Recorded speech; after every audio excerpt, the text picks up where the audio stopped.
good that it's heated right there at the desk, so I expected that would happen. But I'm glad that you're here. My name's Lars Johnson. I'm a fifth-year PhD student at the University of Houston studying industrial and organizational psychology.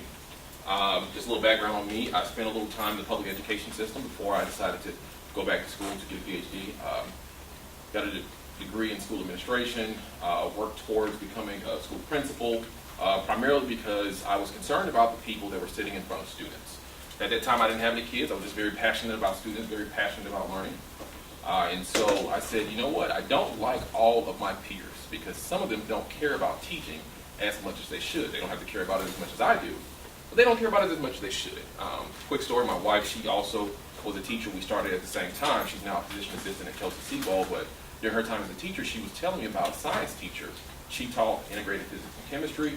The other guy taught integrated physics and chemistry as well, and he had another job waiting on him. So what he decided to do was put his feet on his desk for the entire school year and play on his iPhone. The thing was iPhone 3 at the time. It was still kind of early, the iPhone age. And he played on his iPhone the entire year, and the kids loved it. They thought it was the coolest thing in the world until they got to the junior year and they couldn't pass their Texas mandated exams, those state mandated tests. And I thought about that a lot.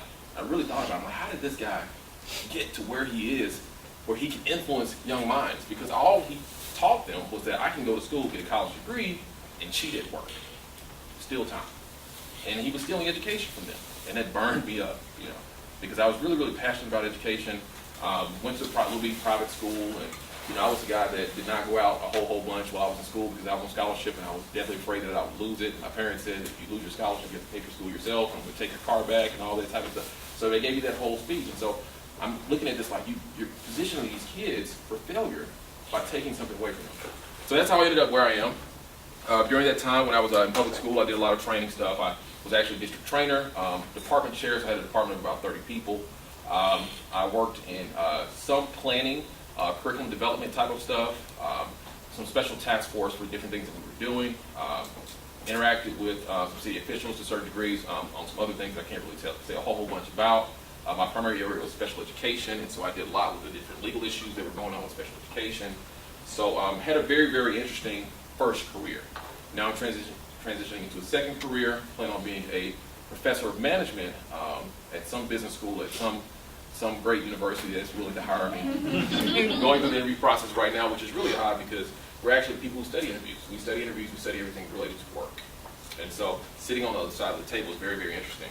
Had 4 interviews 2 weeks ago, and when you study interviews and you know everything about interviews, you still sweat when you still sweat and you still think to yourself, what if they can see that I'm sweating? Let me keep my hands in my pocket or in my lap and I need to stop fidgeting. You still have those thoughts. So that's just a little bit of background about me. But we're not here to talk about me a whole bunch. I'll bring myself up at some other point during this time, but that was a joke. I'm kidding. So we're actually here to talk about core values. And I want to say thank you to Misty. She actually invited me. It was a bit of serendipity. I've actually known Misty for about 4 years now. Met through a mutual friend, and we were at a birthday get-together, and we started talking. And I said, Misty, what do you actually do at the City of Houston? And she says, well, I work in planning and development. I said, it's pretty cool. I've actually done a lot of work with the City of Houston through the Industrial and Organizational Psychology program.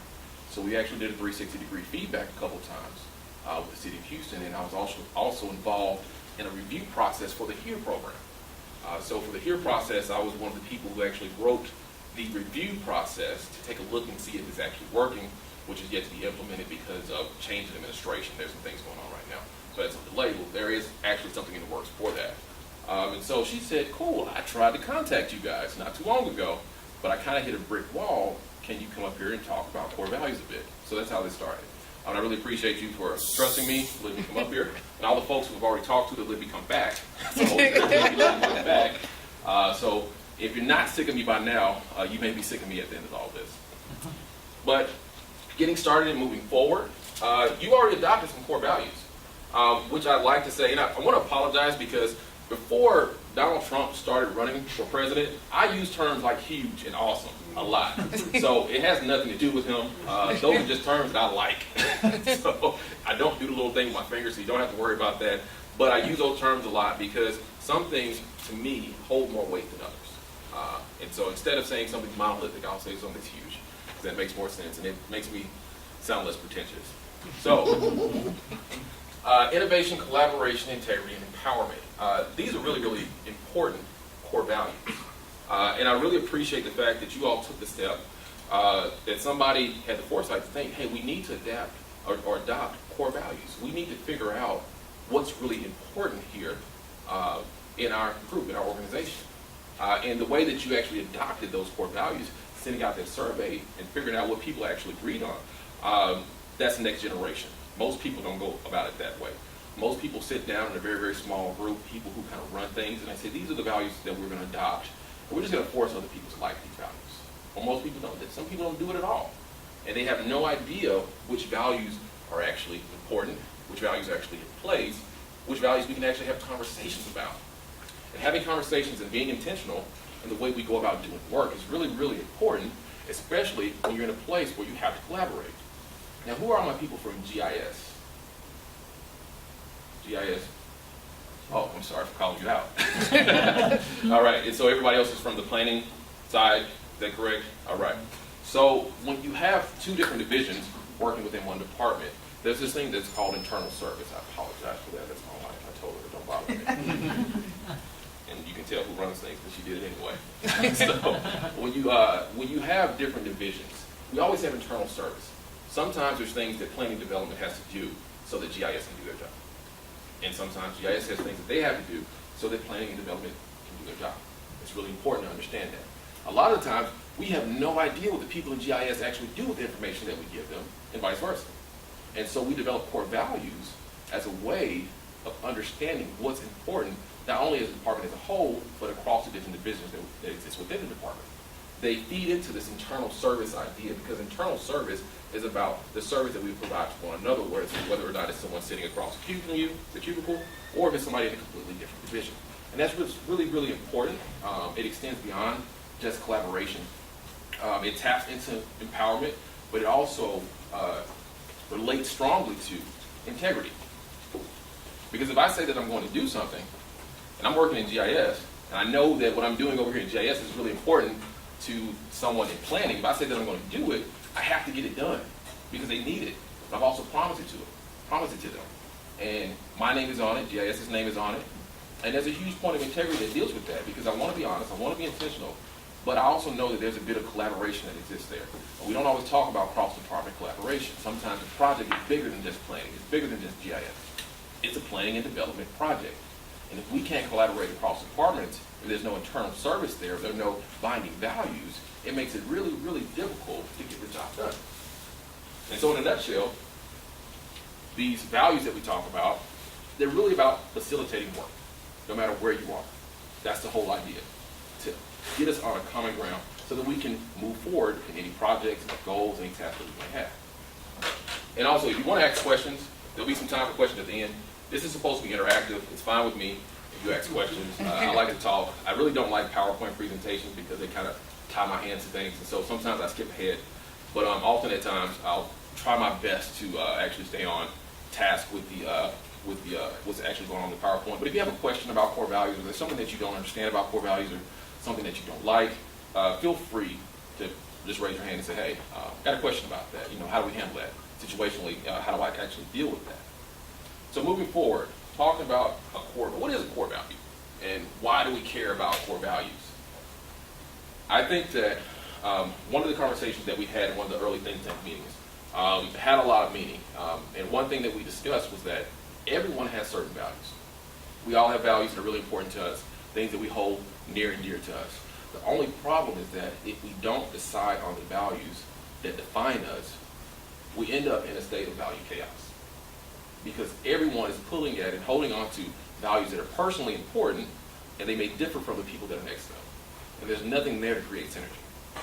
And you end up in a state of chaos because everyone is looking at problems and situations differently.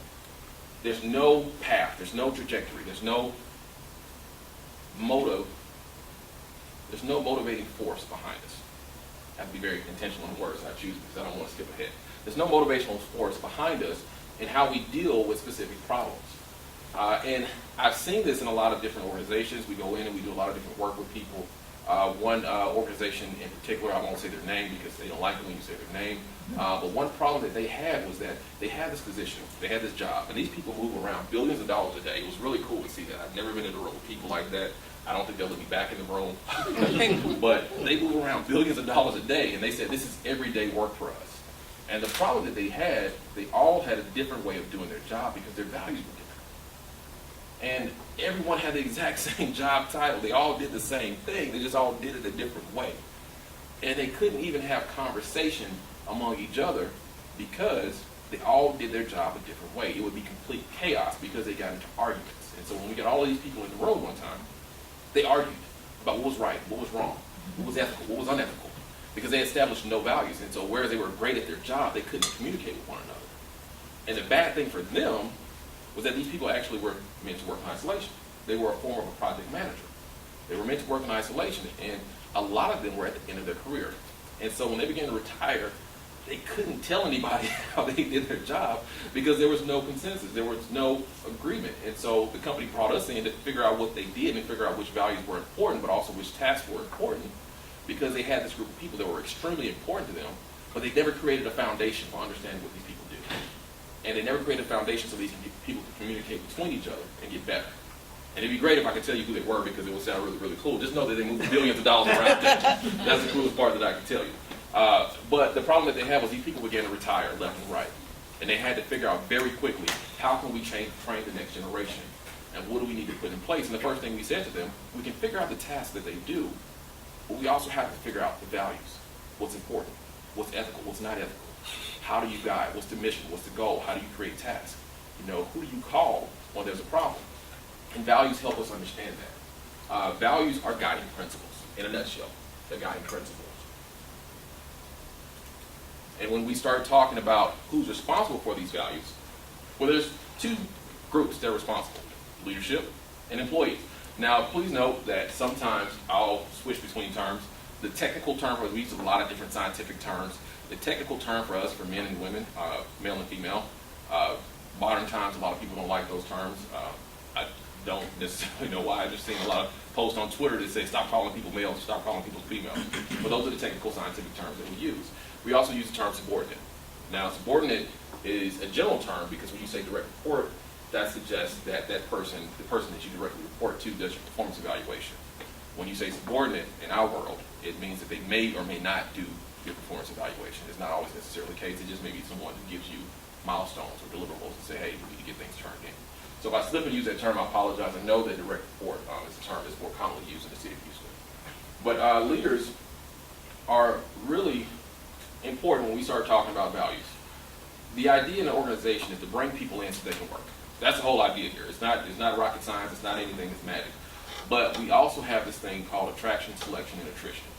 Attraction meaning that for some reason people say to themselves, I want to work for the city of Houston. And not only do I want to work for the city of Houston, I want to work in planning and development.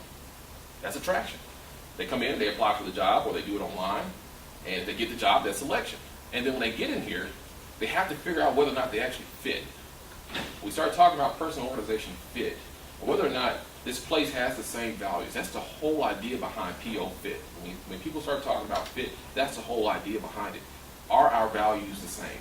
Do the values of this particular organization, do the values of this department actually align with my own? And what happens when people have different values, they leave. That's the attrition part.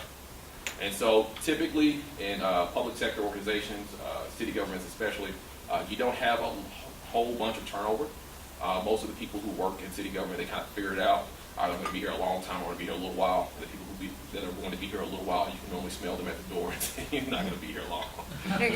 But there's some people who make this a career because they see the value in what they're doing and they appreciate it. This is not just, and I have a lot of respect for city employees because I was one at one time. And I say this to all people all the time. In my opinion, public sector is a lot harder than private sector. You're dealing with limited resources, and you're dealing with a lot of headaches. There's always a fire to put out. And those resources always come back up and become a problem.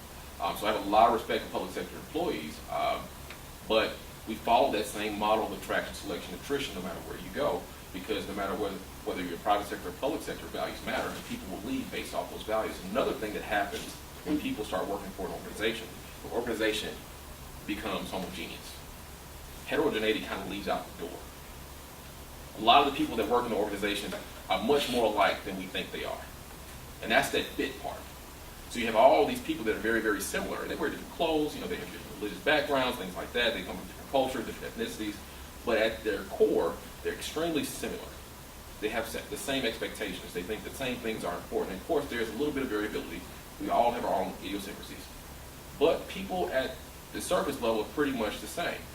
And so the leader's portion, the leader's part in this, is to manage that similarity. It's really important to understand that the values that we put in place have to resonate at the department level or the organizational level. And if we put values in place that conflict with the people that these values should serve, we're going to have a lot of angry employees, or we might actually cause turnover. And that's something that's really, really important to think about. In our banking industry, I had a buddy who was working in banking, and he did finance and loans and things like that.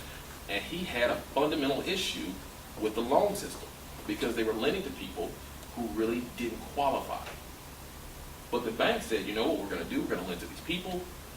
They don't really qualify, but we're going to give them the money, we're going to take this interest, and then we're going to sell the account to another bank. And he had a fundamental issue with that, because even though he profited from that, he had commission, he said, you're setting these people up for failure. This is why we had the big collapse in the economy in the first place. You just found a way around it. And he said, I can't do this. And as much as I enjoy this paycheck, as much as I enjoy living in a really fancy apartment downtown and driving really nice cars, fundamentally, I would rather live in a regular apartment, drive a regular car, and not know that I'm setting someone up to default on their loan. Not know that I have to deal with somebody going through a foreclosure. They might end up right back here in this bank, upset, asking, why did you let this happen? You told me that I can afford this. Because they don't know. They don't have that information. And he left. And it made a lot of sense to me, because the leaders weren't managing the core values that they had in place. They had really great core values in place. They just weren't managing them. Some other things became important to them, primarily money. And a lot of the time, profit is not the best motivator. People don't come to work for a paycheck. And I know that sounds weird. Some of you say, I do. But not necessarily so. People come to work because 9 times out of 10, the work is meaningful to them. The work that they do is important. You don't have people that come up and do jobs that may be remedial, that may be monotonous, simply because they think that I need this paycheck. A lot of people do those jobs because they actually find worth in those jobs. And that's pretty standard across the board. Most people don't become doctors because they want to have this inflated salary. I was on my way to med school at one point. I thought I was going to do the whole med school thing, thought I was going to be a psychiatrist. And I sat down and I talked to my aunt. She's a psychologist, and she said, look, my brother-in-law is a psychiatrist. He works 100 to 120 hours a week. I don't know how many hours are in a week, but that's how much he works. He's always on call. He works probably a good 18 hours a day. This is how much the guy works. Do you really want to do that? And it's going to be like that for about the first 10 years. I said, you know what? I want to have a family. I want to have kids. I want to go to football games. I want to go, to cheer, see my future daughter, potential daughter. My wife is telling us we're going to have a daughter because we have 2 boys. I want to see those cheerleading competitions. I want to see my sons in dance or in tennis, or I want to see all those things. Yes, we're putting our sons in dance. I have no coordination, so I said, you're getting a dance, son. This is important. Daddy cannot dance. It was rough at the wedding. I had to hide behind my wife. I wanted to be able to do those things. I wanted to have a family. And I said, you know what, that's not for me. That's not, even though being a doctor was important to me, there was no alignment there for me. But there's a lot of people that sense of accomplishment, or that sense of value, that worth is in being a doctor, saving lives, or helping people with preventative measures, that supersedes all for them. And I know a lot of people like that. I have a buddy, he plays sports, he's an orthopedic surgeon now. He played basketball at Cornell. He's now an orthopedic surgeon. And he said, I saw injuries change people's lives for the worse because they couldn't get good quality care. He said, I don't want to ever be that doctor that doesn't provide good care simply because of how much it costs. And so he became an orthopedic surgeon because of that. And he said, you know what, I'm going to spend a lot of time away from home, but I think that there's people out there who just have to do this. And he's driven that way. I wasn't. You have to find worth in what you're doing. He's not driven by the paycheck. An orthopedic surgeon makes $300,000, $400,000 a year. But that was an idea for him when he got in. He had no idea what he was getting himself into when he decided to become an orthopedic surgeon. He just thought it would be the normal doctor salary. He's like, that's just something that comes with it. But honestly, man, I'm going to be working so much I won't be able to spend it. So, I'll see what my wife does with it, but I won't be able to spend it. I'm really concerned about those athletes, that the ones who don't go pro, the ones who don't make $1 million. What do they do when their knees or their shoulders or their hips are so torn up that they can't work certain jobs? And what do these people do? And I want to provide high quality care. That's that sense of self-worth that a lot of people find, and leaders have to figure out a way to manage that. How do we make sure that the values that we create are embedded in every single task, in every single goal, in every single milestone, in every single deliverable? And it's not an easy job at all. It's not an easy job at all because leaders have 2 jobs, at least 2 jobs. They have to make sure that you're doing what you're supposed to be doing, that they're following up and supporting you. It's not really about, oh, I got to figure out whether or not Misty did this report. I have to figure out, does Misty have everything she needs to do this report? That's leadership. We can talk about managing people, we can talk about leadership. And if Missy doesn't have everything that she needs to do this particular report, have I put the right support in place so she can figure out what those things are? Are those values there? We talk about collaboration, we talk about integrity, we talk about empowerment. Have we created a system so that people can figure out how to navigate work according to the values that we have in place? And that's the idea for leaders. It's about support and it's about integration. But for employees, it's very similar, but it's also about guidance and understanding. Figuring out, why did you actually give me this job? Why did you give this to me? Somebody else could have done this. Why did you hand this to me? And I've sat there, I've said that a million times when I was working and I had a boss and I was subordinate. I was like, why did you ask me to do this? This other person down the road, they can do this. But why did you ask me to do it? And they said, you work better with other people. That's why I asked you to do it. You may not have the skills that this other person has, but you're able to collaborate. There's a Harvard Business Review paper out there that talks about lovable fools versus competent jerks. A lot of times you have people that are considered to be lovable fools. They don't know a whole bunch, but they work together with others well. And then you have those competent jerks. You may have some in the office. I don't know. Don't point them out. And they're really, really great at their jobs, but no one likes them. And then you have competent people that are also lovable. And everyone loves that person. What tends to happen is we inundate that person with projects, with work, and they run away from us when they see us in the hallway because they're like, oh crap, here comes Lars again. He's going to ask me to do something else, and I can't say no. And so there's different levels of people, there's different profiles of how people are, and you're being asked to do certain things for different reasons. And when you're asked to do something that you feel is outside of your wheelhouse, go back to your values. That's your guiding principle. That's how you figure out, well, maybe there's something about me that aligns with the values that we have in place. Maybe they're playing to my strengths and I don't even realize it. And that's a really, really important consideration for employees within any organization, because a lot of the times when you give us something to do on top of what we already have to do, you give us something to do outside of our wheelhouse, we tend to get upset. We breathe fire first. We're all dragons, we breathe fire first, and we just want to burn the whole thing up on our desk. Like, why did you do this for me? And then we calm down and we're like, oh crap, cinders, I still got to do this work. Let's brush this off. Let's figure out what has to be done. Don't breathe fire first. Take a step back and look at the values that you have in place and allow those things to guide you. That's what's really important. If it's an innovative project, am I the person that's considered the thought leader, or the person that always comes with divergent thought? Because those are 2 different people. You have thought leaders, those are the people who help guide us to figure out where we need to go with the problem. And you have the divergent thought person. That's the person who says, well, what about this? They call it devil's advocate. I don't really like that term. They say, what about this? Have you considered this? What if this happens? You keep saying that we can do it this way, but what if we tried it the other way? Or what if this goes wrong? Those people are important, and sometimes we put certain projects in front of that divergent thought person, because they'll take a look at it and they'll tear it apart. They'll say, you know what? I see how you told me to do this. I think there's a better way, because I've seen this before. I've had experience with this before. I think there's a better way. I think we can incorporate this technology. I think that I can incorporate this core value that we call innovation, and I think that I can bring some other people in on it.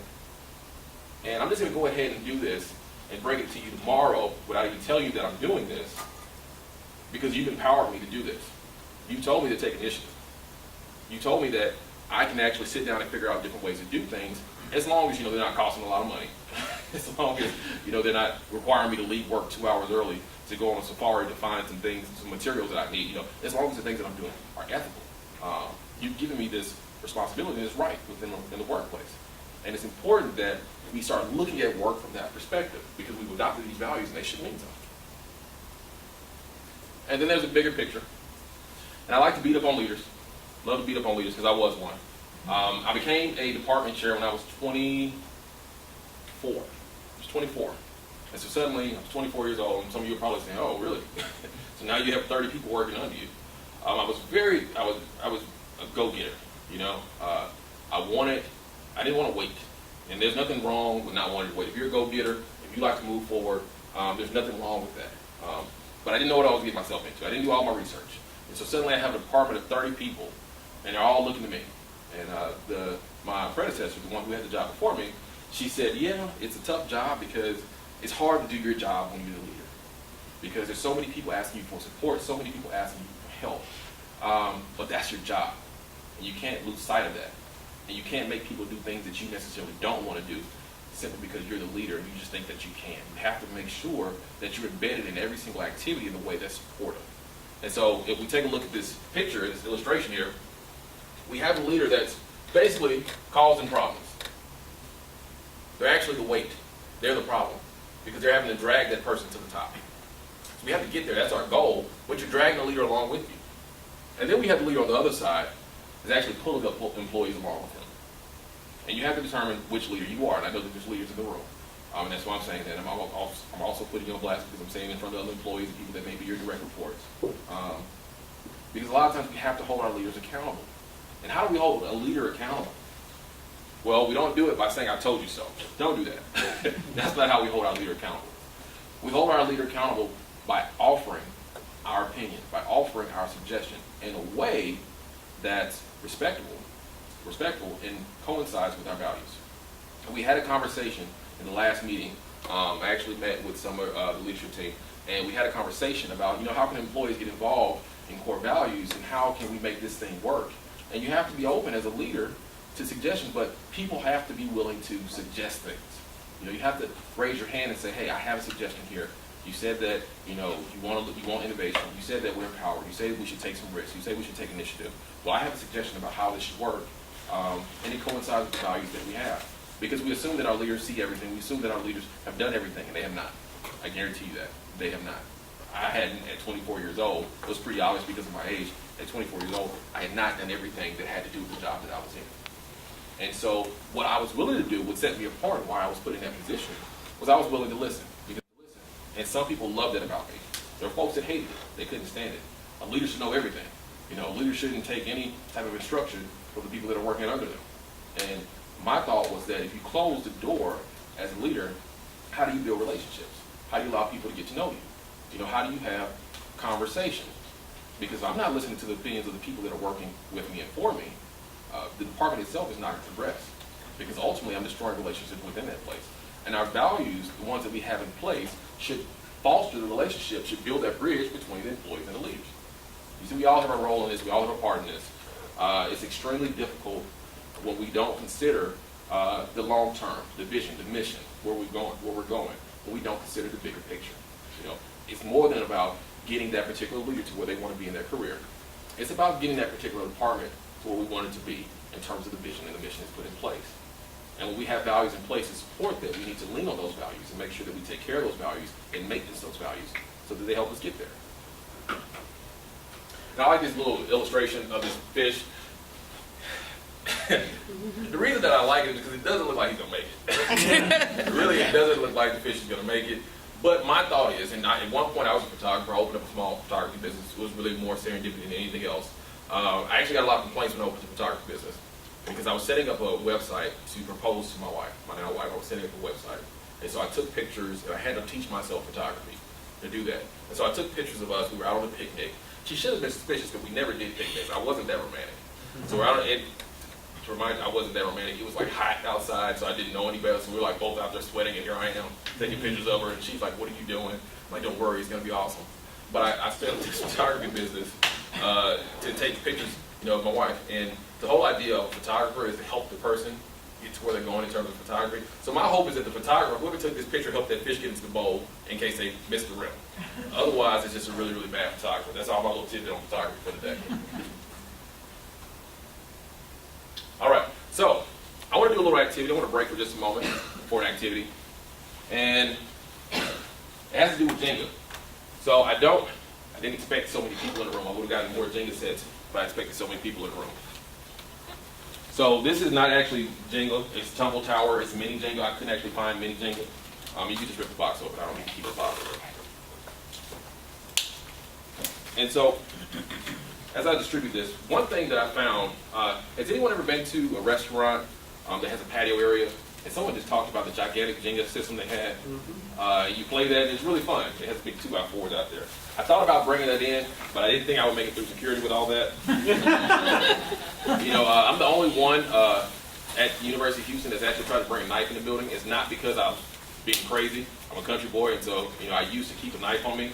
So I just walk right through security with my knife in my pocket. And they were like, "Whoa, where are you going?" I'm like, "You don't have a knife?" And so I had to leave that. So I'm very, very careful about what I try to bring in the building now. And it's fine because honestly, my dad saw that knife, and he's the one who told me, "Son, always carry a knife." And he took it because it was so nice. So I haven't had a knife in a long time. So don't worry, everything's safe now. All right. So I apologize. It doesn't look like everyone is going to get to participate. All right. I'm going to try to make this work without toppling over. I'm terrible at this game, by the way. And because I'm terrible at this game, I decided to change rules. You can do that when you present.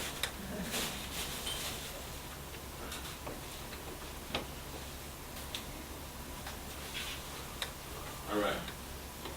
So we're going to have folks that are playing the game. We're going to have folks that are just interacting. If you're closest to the game, you're going to be the people that are actually playing the game.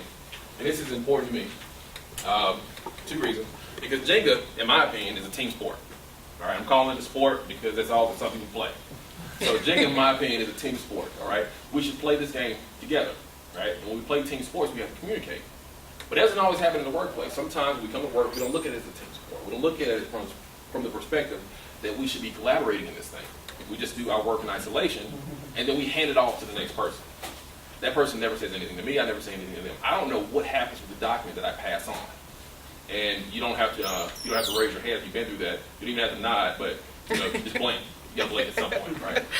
But we've all been through that before because we wonder to ourselves, what did they actually do with what I gave them? What actually happened to that? Did they change it? Did they make improvements? Have I been doing it wrong for the last 20 years? What actually happened with it? If it was a team sport that we were playing in the workplace, we were actually collaborating, and I'm building off that. I'm being somewhat corny, call it whatever you want. If I was collaborating with that person, they could tell me what they actually need to give me some feedback. Or I could say to them, "Hey, this is what I did. If it's not okay, just let me know." That helps people out a lot because that takes away pressure from them because they feel that, okay, that person is way more approachable than I thought they were. And I can make my job a little bit easier because for the last 20 years, I've been correcting typos. And for some of these forms, I actually had to go back in and redo the form completely on the computer. Or in the past, I had to redo it on the typewriter, completely redo the form itself. Or for some forms that may still be handwritten, I have to actually rewrite this entire thing because they didn't do it correctly. And so when you have integrity, when you can talk to one another, it makes your life a lot easier. So with this Jenga game, what I want to do is the two of you right over here, I want you to just work together. I don't want anybody to talk to them. Leave them alone. Okay? All right? 2 folks over here, I want you to work together. Okay? And the people around, you can talk and help them out. That's fine. The 2 of you right back there, all right? And you got a couple people around. I want everyone to take a turn. All right? And you can go ahead and get started. Don't look on to what other people are doing. If you're from a distance, you can stand up and you can move around however you need. But let's go ahead and get started. Teresa? You just the way the Jenga works. I'm sorry, I didn't think about that. The way the Jenga works is that you try to pull as many pieces as you can and put them back at the top. Just take one out. Yeah. So what are we doing with that one? That one's mine. Okay.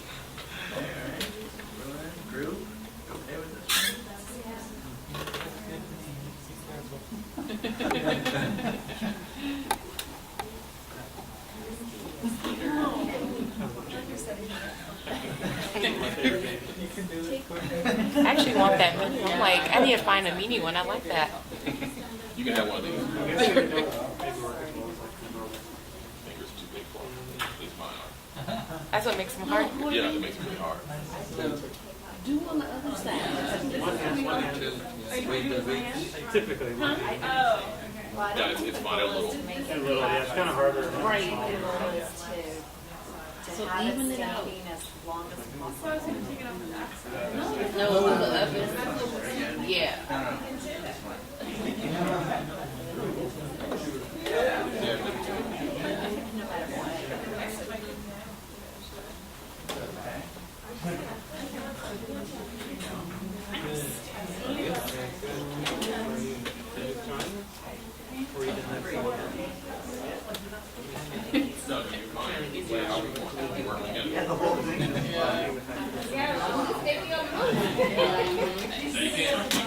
down. That's a good one, Courtney. One hand. That's a good one.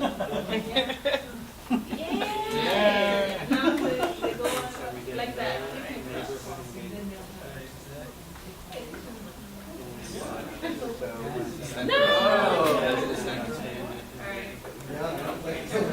All right, we're gonna stop. We don't have very long for that particular activity. We're gonna stop. Hands off. Hands off. Pause it, calm down.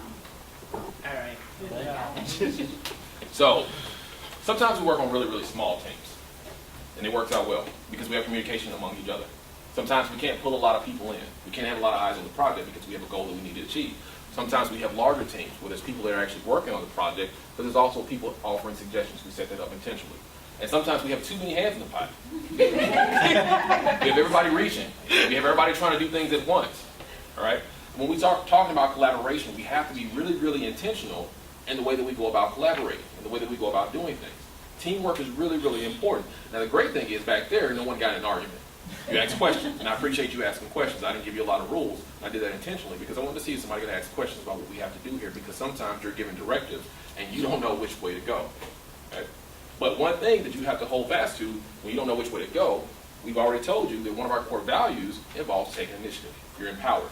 Now, the way that I handle this particular Jenga game, the way that I've changed it and imposed my own rules because I have humongous hands, which I don't know if that's a gift or a curse. But I was never an usher at church because my hands couldn't fit the gloves. And it's really funny because both my sons have these really big hands, and they just, when they pick their bottle up, it's just like, and so that's the first thing that people notice. When we start talking about core values and what's important in the organization and the way that we actually install our core values, we have to consider where the core values actually come from and who's really responsible for making those core values, making sure that people understand what those core values are. And that goes back to leadership. And typically our leaders are closer to the top. The funny thing about Jenga is that when people start Jenga, they always want to start pulling things from the bottom. And that's where most of you all went. You went straight to the bottom, but I told you earlier that creates chaos. Because if each of these blocks represents a value and we start pulling those values from the bottom, the first thing that's going to happen is this thing is going to topple over. And we don't want to be in a leaning situation. Now, mind you, I created my own rules. If I start pulling the values that are most important, I understand those values because I'm at the top of the organization and I'm looking down at the people that I have. I have this homogeneous group. A lot of these people value the same thing. I can start figuring out which ones are most important at which time, and I can start putting those values in place to fortify that foundation. And that's the idea with core values. It's not about pulling pieces out the middle. It's about fortifying the people that we consider employees, those direct reports. It's not about me and where I want to go. It's about picking out the stuff that's most important when you're a leader and making sure that my employees are supported. So if a storm comes, if difficulty arises, they have those values to fortify them. Because we know what happens in Houston. There's always a crisis. There's always something big going on. There's always a potential that things are going to flood. But the people that I have, because of these values that I put in place, they're fortified, they're strengthened. And we created that foundation, we built it from the top. We've taken the values that are most important, and we put those things around our employees. If you ever gone to one of those old Southern churches, Lord, just build a hedge of protection around me. That's what we used to hear. I always used to crack up because I never really understood what that meant. But when we start talking about core values, that's what we're trying to put around our employees. And of course, they become intertwined because it becomes part of what that that group is. And that foundation is built from the top. And that's really, really important. I'm speaking directly to leaders right now because employees need that from you. That's a support system. This is the support system that we create for our employees through the values that we actually put in place. And so going back to the core values that you have in place, and I haven't touched on innovation a lot, and I've been intentionally not touching on innovation a lot. Innovation is the easy one. We live in a generation where the millennials are taking over, and I hate it when people talk about millennials because I'm a millennial and they make us seem so bad. But we're actually halfway decent.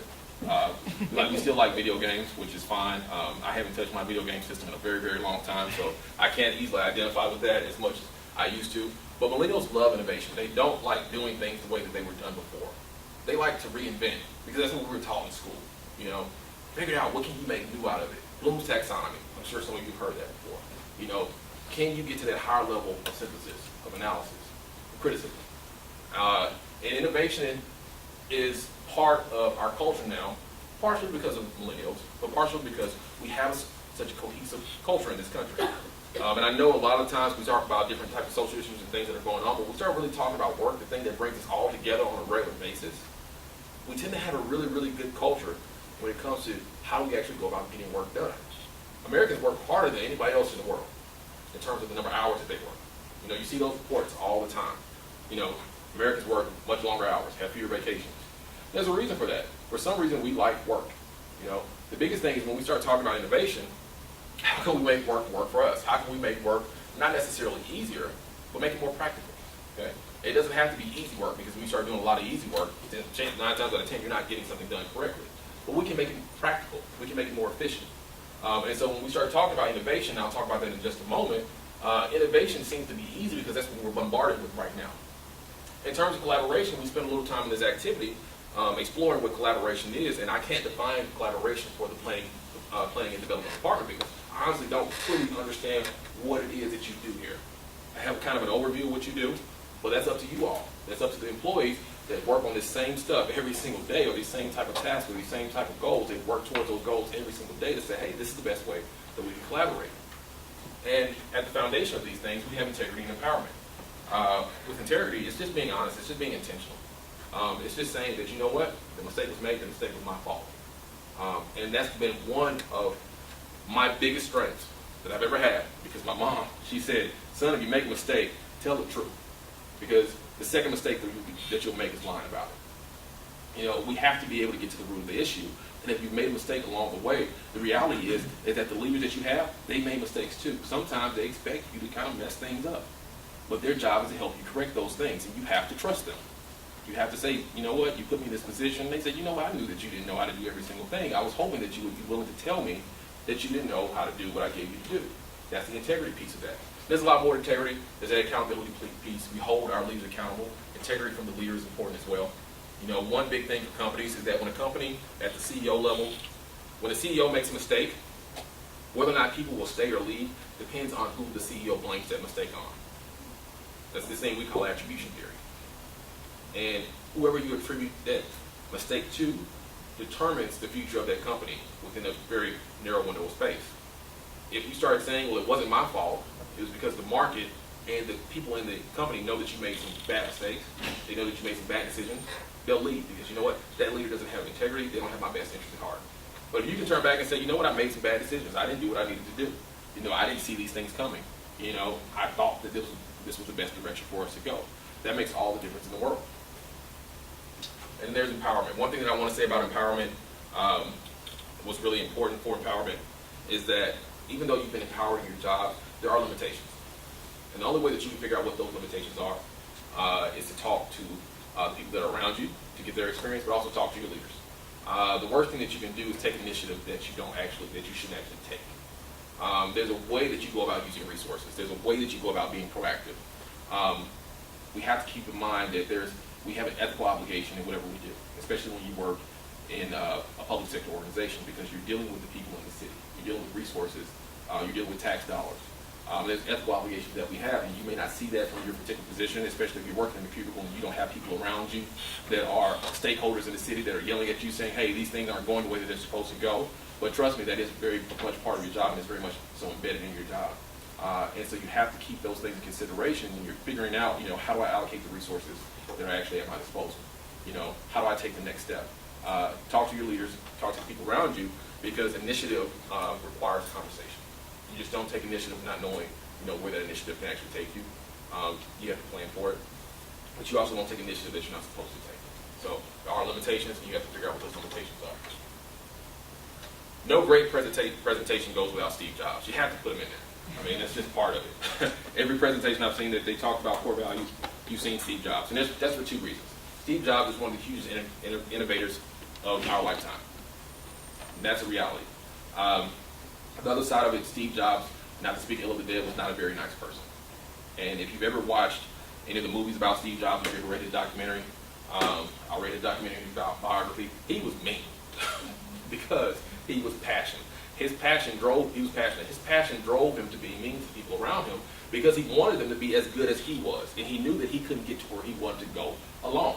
And when people made mistakes or when people asked him too many questions, his main phrase was, I told you that you can do it, get it done. Stop asking me for more resources. I told you can do it, get it done. So when we started talking about the iPhone, originally this thing was an iPod. And the coolest story that I heard about Steve Jobs was when they created the iPod, he said, I don't want it to have buttons. He's like, I don't want buttons. Why do we need buttons? And they looked at him and they said, what? How are you going to run it? He said, figure it out. But I don't want the thing to have buttons. So they brought him the first generation of the iPod, and it had a button at the top, and had these buttons on the side, and it had some more buttons over here. And he looked at it, and he threw it back across the table. I'm not going to throw my phone, that's the only one I have. But, he threw it back across the table, and he said, I told you I don't want it to have buttons. And they said, what? No, be quiet, bring it back without buttons. I don't want it to have buttons. I mean, he's screaming at this point, screaming and cursing. He's going off on them. And so they come back with the iPod, the older iPod, that had the wheel. And he looks at him, he said, I told you you could do it. This is what I expected of you. He was known for pushing people that way because his value is innovation. He really believed in innovation. He wanted to be that square peg in a round hole. And so that's how he pushed his people. Now, I'm not saying you need to start screaming at me. Take away all the door handles. But Steve Jobs, that's how he drove people. He pushed his people to doing things in the amount in days that would have taken them months or years to do. There was a particular code that he expected someone to write. It was computer code, and he said, I need you to write this code, and I need you to have it to me in 4 days. The person said, the last time we wrote code like that took 3 years. He said, good, you have a template. Get it to me in 4 days. And that person produced that code in 4 days. Because he empowered them to do that. He gave that person the resources that they needed. He believed in innovation. When they walked in the door and they had that meeting, and he asked them, and he said what he wanted, that person knew that Steve Jobs was serious and that he meant business. And he said, I know that you can do this. And that's why Apple became one of the hugest companies in the world. When we talk about another person here, one of my near and dear favorites, Ursula Burns, she is the outgoing CEO of Xerox. Ursula Burns was not the best fit for Xerox at the time because Xerox was in a transitional state. They made some mistakes. Before her, you had Ann Mulkey. She was phenomenal. She brought Xerox out of a hole. But when Ursula Burns came in, Xerox needed to take the next step, and she is not an innovator. She believes in balance. That's who she is. She's a builder, and she believes in balance. And what's really important to her is still having a family life, because she says at the end of the day, I'm still a mother. And one of my important values is, how can I work hard for the people that work with me and work under me, but also still be a mother? And so that's always been really, really important to her, and she's one of the best examples of someone who's found a way to work 100 hours a week and still have balance. I don't know how she's standing. And then we have Sheryl Sandberg, Lean In. I don't know if any of you ever heard of Sheryl. Really great book. She comes to Houston every now and then for the Women in Technology conference that they have here. But she was also really big on balance, but she was also really big in being intentional and being included in conversations. Women in the workplace being included in important conversations and not leaning back and letting men handle the things, making sure that you understand that what's important to me is that I be included because I have something to offer as well. Collaboration, really huge on her end. So much so that she actually, I believe she's the one who actually built a nursery in her office so that she could work and raise her children. And then we have Elon Musk. Anybody familiar with Elon Musk? Didn't know a whole bunch about Elon Musk, using some of his products from PayPal and using PayPal for the longest, but he founded PayPal, or maybe he owns PayPal. Tesla, the cars that very few of us can afford. Those electric cars are really nice, but most folks can't afford them. SpaceX, which is a private space company, because he really, really believes in innovation, but he also believes in vision. And if we had to make core values, we had to make vision a core value. I think this is one of the few people in the world that can actually say that vision is one of their values, because vision tends to be a culmination of different things. But what he really believes in is that if we want to go to a place, we have to plan for it, and we have to figure out to make it easier for other people to get there. When he made Tesla, that car, he said off the bat, it's going to be expensive. But in order to make this product something that everyone can have in their home one day, I have to get it out there, introduce it, and make it a viable product. And so he made them sports cars. He said, because sports cars are already expensive, so I'll tackle this particular market. I'll get people to see that, hey, actually having an electric car is actually a good thing. And then I can branch out, and he's now making cheaper cars because he had vision. He didn't try to make the car cheap at the onset. take the risk of people not buying it, take the risk of the company going under. He figured out a way to enter the market because of his vision and how to make it more affordable and expand. And so these are some of the people that I just wanted to reinforce or show them to you. These are people who really believe in values. You can actually Google some of their different talks, things like that on values.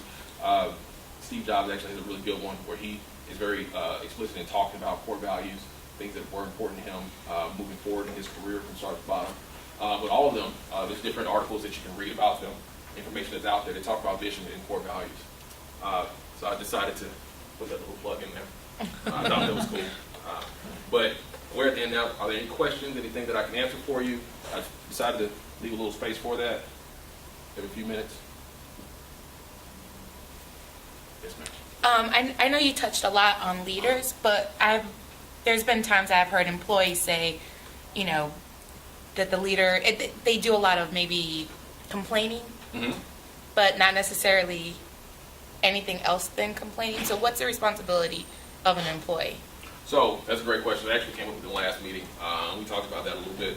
When you're an employee, you need to turn complaints into questions. Okay? There's a fine line between complaining and asking questions and asking legitimate questions. If you're upset about something, take a second to peel back and figure out what's actually going there and start writing down your thoughts so you can ask some legitimate questions about what's the actual direction that we're trying to take here. There's some of you that have been here for a very long time. And so when they put something new in place, you think to yourself, oh, we've already done this before, it didn't work the right way. Well, if you know that, you have inside information that you need to go to your leader with and say, hey, we've been through this before, it didn't work. The two of you can sit down and figure out, well, why didn't it work and how can we improve it? What questions need to be asked that haven't been asked yet? And it can be very, very difficult to do that because a lot of times, like I said, I was an employee, you put something in front of me and I start breathing fire first. And we really can't do that. We go to our values to figure out what's the best route to go. If I don't understand this purpose, I need to be able to have a conversation with my leader about it. Now, that's not saying that you can question every single thing. The reality is that sometimes work has to be done. So sometimes you have to go to your values and just get the work started. And if you run into a legitimate hiccup, that's when questions are asked. I know that's not easy. It's not always the thing that you want to hear. But also for leaders, you also have to be willing to listen. And that's something that leaders always have a hard time with because leaders are always being pulled in so many different directions. The reality is that most employees respect the fact that leaders have two jobs. They have to lead the people in the department. They have to do a job of their own. Sometimes an employee doesn't really know what the leader does. And so we can have conversations and we can build relationships. It makes it easier to ask questions and figure out what the leader expects. Figure out how the product needs to look. So what would be your recommendation for, let's say, employees that have great ideas but are afraid to share them with the leaders, fearing that they would listen just out of courtesy, but really think that nothing will be done? How do you bridge that gap for them to feel more at ease about expressing their ideas? So that's a really important question because this is something that I actually dealt with a lot when I was in a leadership role. A lot of times the leaders actually respect the ideas that you have. They like the ideas. Sometimes they even love them. They just can't implement them. Sometimes the timing isn't right. Sometimes the resources aren't there. Sometimes the idea is way more complicated than what you realize to actually implement that. You know, when you start talking about taking a paper system over to a computer system, you're not only talking about time, you're also talking about money. You're also talking about design. You know, can we actually find the right company to figure out how to take our forms that are in paper and make them into forms on the computer? How much will that cost? Where is this going in the future? Because if we're going to pay these people to develop this particular software, can I actually adapt that form later on? Because sometimes systems don't remain the same. And am I going to have to pay them all over again just for them to change the system that we created 3 years ago? Sometimes the ideas that you have are far more complex because the leader has inside knowledge. Are the leaders in, it may be a short conversation that says, hey, I love that idea. I really wish that we could do it. Don't lose it. Hold on to it because right now we just can't. You know, it's just not something that we can do. But if you can scale it back a little bit, and if there's room to do so, this may be something that we can work on down the line. Well, what about the perception too that you don't even want to bring it up to higher up because the perception that you won't be heard or they don't care? How can you start open dialogue to change that perception. So, and I'm not being funny when I say this, email. Send your leader an email. Say, I'd like to have a conversation. I like to talk about some of the ideas that I've had for several years. And I like to share them with you. And there may be thoughts that you've already had, there may be things that you've already tried that I don't know anything about. But this is what I want to share with you. And if it doesn't work out, because sometimes it won't work out, that's the reality. Sometimes you have leaders that don't always listen. Don't get rid of your ideas. Don't throw them away. Don't feel as if your ideas weren't good enough. Hold on to them. Because the reality about leaders is they don't stick around forever. You know, at some point, you or that person may leave. At some point, leadership may change. And that's not being malicious or anything like that. That's saying hold on to your good ideas because at some point, another leader might appreciate them. But building a relationship with your leader and letting them know that, hey, I'm here to support you. I don't just expect you to support me. I'm also here to support you. I want to do the work. I care about the work. And I have ideas that I think that can help us function a little bit better. And if they're just not well received, hold on to them. I do it all the time in my research. There was things that I wanted to do research-wise that people told me not to do. And now they're saying, okay, now we're ready. Let's do it. I can take one more question. You gave us this analogy of the Jenga with one team and how it integrates with a team. How do you build one team when you have different building blocks working in isolation or not necessarily collaboration, then individuals also apart? How do you create that whole, and how do you add value to each individual group to come back to a team approach? There's actually the exit activity. There's a reason that you have name tags on. I didn't implement it earlier because we only have 2 folks from GIS. But you need to know what each other does. If you don't know what the person sitting next to you or sitting across from the room from you does, then it makes it really, really difficult to get teamwork done. There's this thing that we call transactive memory systems. It comes from computers. The idea is that in a transactive memory system, we know where to go to figure out who knows how to do the work, who has expertise, and who has coordination. How can we best